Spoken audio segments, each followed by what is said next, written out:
And you're watching Book TV on C-SPAN 2. 48 hours of books every weekend. Well, as 2011 comes to a close, we thought we'd take this opportunity to look back at the year in publishing, look at the publishing industry, as well as some of the bestsellers of the past year. Sarah Weinman is the news editor of Publishers Marketplace. Miss Weinman, if you would start by giving us just a little bit of a snapshot of the publishing industry in 2011, if you had to write a paragraph or two on what the publishing industry did this year. Oh my goodness, where to even begin? I think the best way to look at what happened in the publishing industry this year is the increasing rise of digital books, digital market share, and also just a tremendous transformation of the physical book market. For example, I guess a really good way to look at it is through the almighty prism of Amazon. For example, Amazon introduced just a couple of months ago some new devices. For example, the Kindle Fire, which is their answer to the tablet market. It's priced at $199, and just based off of pre-orders and new shipments alone, various analysts have projected that it will reach number 2 in sales behind Apple's iPad, which of course is priced at the lowest end at $499.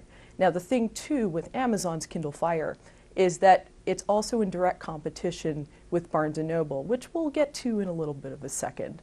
But Amazon also introduced some other lower cost Kindle devices. Kindle is, by Amazon's reckoning, the number 1 best-selling e-reader. And it's also that reckoning by analysts as well. Of course, Amazon isn't exactly going to tell anybody exactly how many Kindles it has sold. That's a party line they've adhered to ever since they introduced the Kindle about 4 years ago.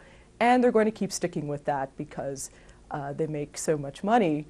They clearly feel that they can get away with not exactly imparting sales figures.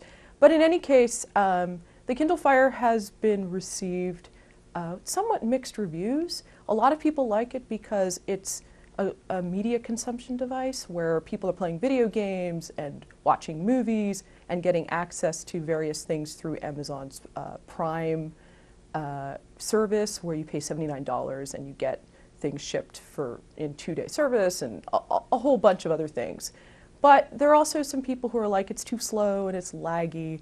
So it'll be very interesting to see if some of the projections that I think one analyst says it's going to ship almost 4 million units between, I guess, November and the end of the year. The Christmas holiday is going to be a really big factor as to how it's going to do. So it'll be interesting to see if that will actually hold into the new year. Amazon, of course, is not just about devices. It's also moving very aggressively into the publishing world as well. For example, just this week, news broke that they had bought many titles, about 450 titles, of Marshall Cavendish, which is a children's book and educational publisher. So they've now bought the rights to these titles, and they're going to be incorporating it with their recently launched New York-based imprint, which is run by Lawrence Kirschbaum, once the CEO of Time Warner Books, and also most recently a literary agent as well.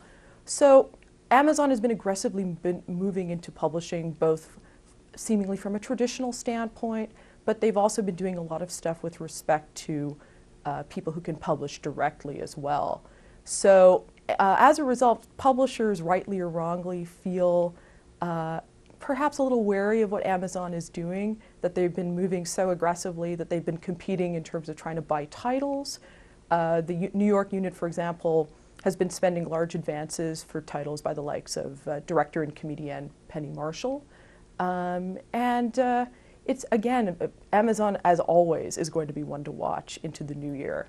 So I hope I haven't gone on too long with respect to everything Amazon, but it's hard not to look at the publishing industry without talking about them at length. So Sarah Weinman, though, publishers have kind of a love-hate relationship with Amazon. Would that be fair to say?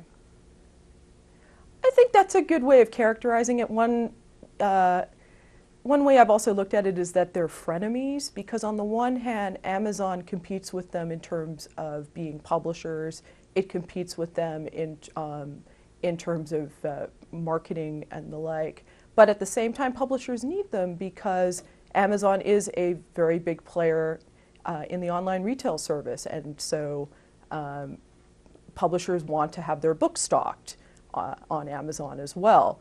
So I think everybody's still trying to kind of figure out how they can have multiple courses of relationships, for lack of a better term, where on the one hand there's some symbiosis, on the other hand there's some competition, and everybody can kind of, move along accordingly, I suppose. Well, Sarah Weinman, before we show some figures from 2011 on book sales in general, I wanted to ask you about two large book companies, booksellers, Barnes & Noble and their new Nook, and the demise of Borders in 2011.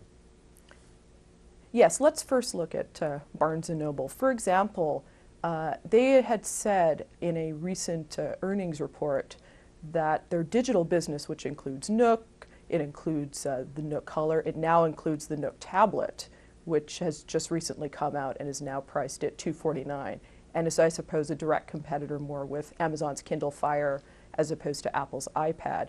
Barnes & Noble had projected their digital business to be approximately $880 million.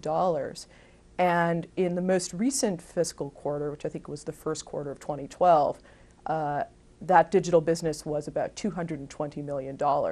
So the digital business has been going like gangbusters for Barnes & Noble. I mean, if you walk into New York City's Union Square Barnes & Noble, which is I believe their largest store in the city, what they've done is in the back, there's this gigantic kiosk devoted to all things Nook, where you walk around and they have various demo tablets and Nooks for people to try out. They have all manner of accessories and other digital related things. So they're really, it's so clear just from the way that they have been remodeling this store and I believe other stores around the country that, Nook is where they want their business to go.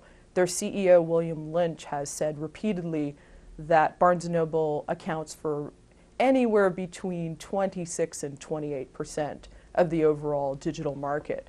So they've been moving aggressively. But the flip side of what's been happening with Barnes & Noble on the digital side is, of course, the physical side. If you walk into a store, you may see fewer books readily available. They've also been expanding their toys and games department. They're trying to kind of figure out how do we keep evolving when digital keeps rising and the physical book space keeps falling.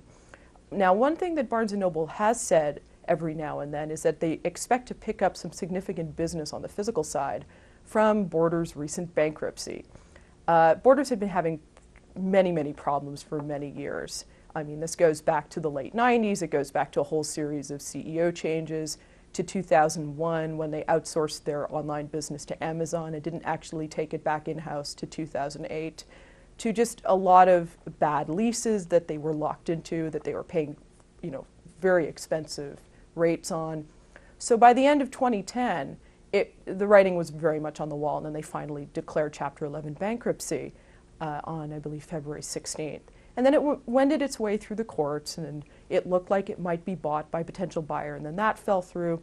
And then finally, in the summer, they announced that they were going to liquidate all the remaining stores. I mean, they had started before Chapter 11 with about 642 stores, and slowly they just all disappeared, so that by September, you would walk by and see going out of business signs, 90% off. I mean, it's a very terrible story of how essentially 10% of the book market just vanished off the face of the earth. And it remains to be seen whether that will ever be accounted for again. Will digital be able to pick up the slack? Will Barnes & Noble be able to pick up as much business from potential Borders customers? There's been some indications that that might be happening, but I think we'll have a better sense of what's going on perhaps in the first quarter of next year. Sarah Weinman, what about independent booksellers? How was their year in 2011 overall? Well, if you ask independent booksellers, I think on a case-by-case basis, some of them have done rather well. Now, granted, I live in New York, and I think that that creates a certain selection bias because there are a number of great independent bookstores, especially in my chosen borough of Brooklyn, and they all seem to be doing very well. They curate their selections very selectively, And as a result, I think they really understand what their customers want, but they don't try to necessarily overreach. Another example, I think, is what the best-selling writer and